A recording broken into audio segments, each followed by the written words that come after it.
Si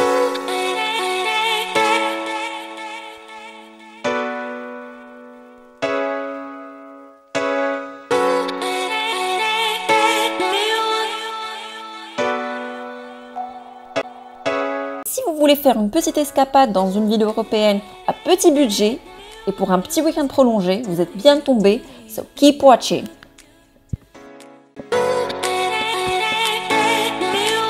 Donc l'un des trucs à voir absolument à Lisbonne, c'est l'ancien quartier de Lisbonne qui est Alfama. Vous pourrez y trouver quelques-uns des monuments les plus typiques de la ville, comme le château de San Jorge ou Saint-Georges si vous voulez, qui est un château au sommet d'une colline où vous pourrez admirer toute la ville en hauteur. La cathédrale Santa Maria de Lisbonne.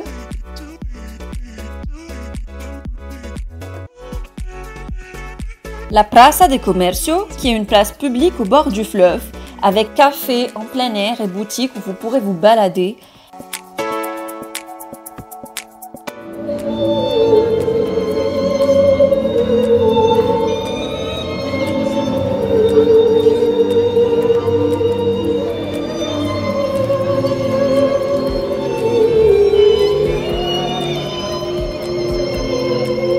Pour arriver à l'ascenseur de Santa Justa, le fameux ascenseur. Et bien sûr, tous les monuments que je cite peuvent être visités de l'intérieur, mais personnellement, je ne l'ai pas fait parce que je n'avais pas beaucoup de temps. Et les files sont très souvent très longues et il faut vraiment s'armer de patience et y aller tôt si vous le pouvez. Brace yourself parce qu'à Lisbonne, il y a beaucoup de marches, vous allez beaucoup marcher et il y a beaucoup de pentes surtout. Donc il faut avoir du souffle et il faut être motivé pour faire les monuments. Donc après Alfama, un autre quartier qui est vraiment à voir est le quartier de Belém, situé à 6 km à l'ouest du centre de la ville. Vous pourrez vous y rendre en tram depuis le centre-ville, en bus ou alors en tuk-tuk s'il y a trop de monde. C'est un endroit où vous allez trouver les monuments les plus symboliques de la capitale, comme la tour de Belém, qui est l'un des monuments les plus emblématiques du quartier. Elle a été construite comme un phare fortifié pour surveiller l'entrée du port de Belém. Après, vous avez le monastère qui avait aussi un rôle défensif. Il fut dédié au succès de l'expédition de Vasco de Gama pour commémorer son retour de l'Inde.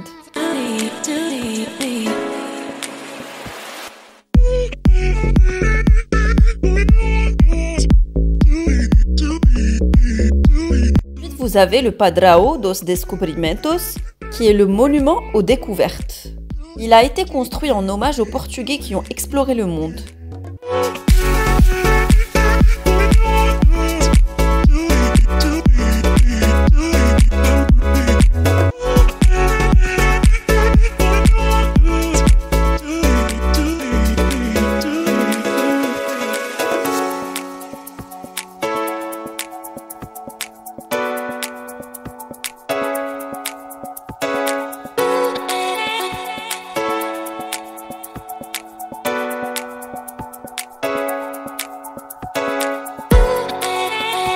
Et bien sûr, de passage à Belém, il faut absolument goûter au pastéis de Belém.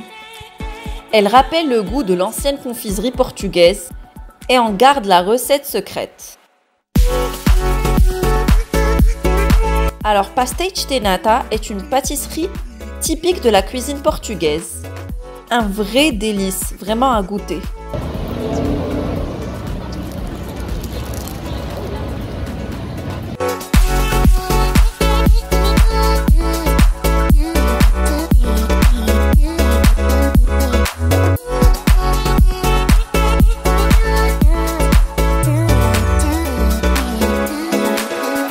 Ensuite, il y a Almada qui est une municipalité du Portugal située sur la rive sud du fleuve Tage et qui est sans doute le meilleur mirador sur la ville, avec comme point d'observation le château, l'ascenseur panoramique, la statue du Christ et bien sûr le pont du 25 avril.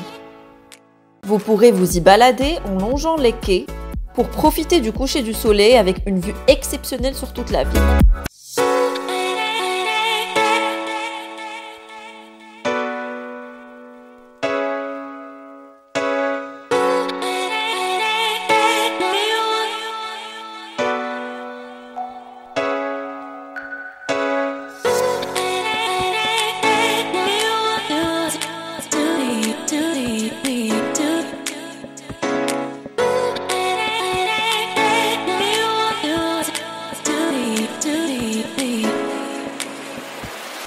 Vous pourrez vous y rendre soit en train depuis le centre-ville ou en ferry. Cascais, c'est la destination de vacances la plus populaire du littoral de Lisbonne. C'est une ville qui se trouve sur une côte splendide et qui, durant l'été, devient une station balnéaire très animée. Vous pourrez profiter du soleil, vous baigner et siroter un petit cocktail au bord de la mer. Alors vous pourrez vous y rendre en train depuis le centre-ville jusqu'à Cascais. Une fois à la gare, il vous suffira juste de suivre les gens qui vous mèneront à la plage.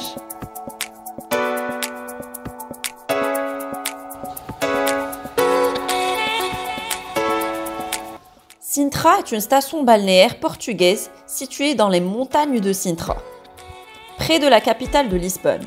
Vous serez projeté des siècles en arrière. Je vous conseille d'opter pour le bus touristique car il vous fera visiter tous les monuments en un minimum de temps et avec une explication de l'histoire de chaque monument et de Sintra.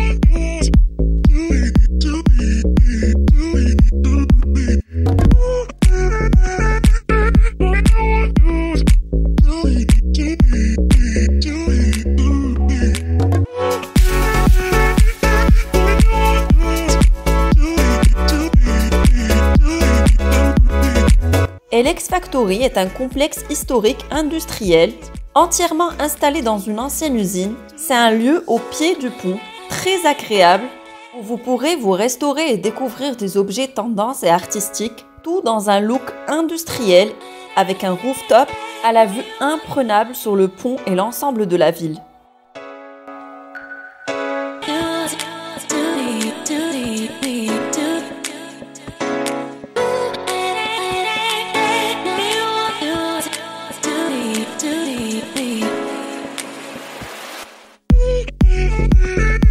Le Bairro Alto est l'un des coins les plus anciens de la ville et c'est le lieu incontestable de la fête lisboète.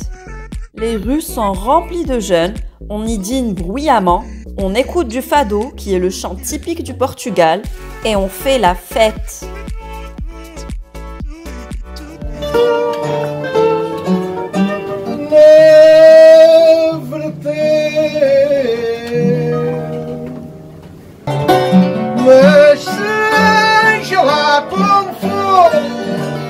Hei de com ela transpor esta maldita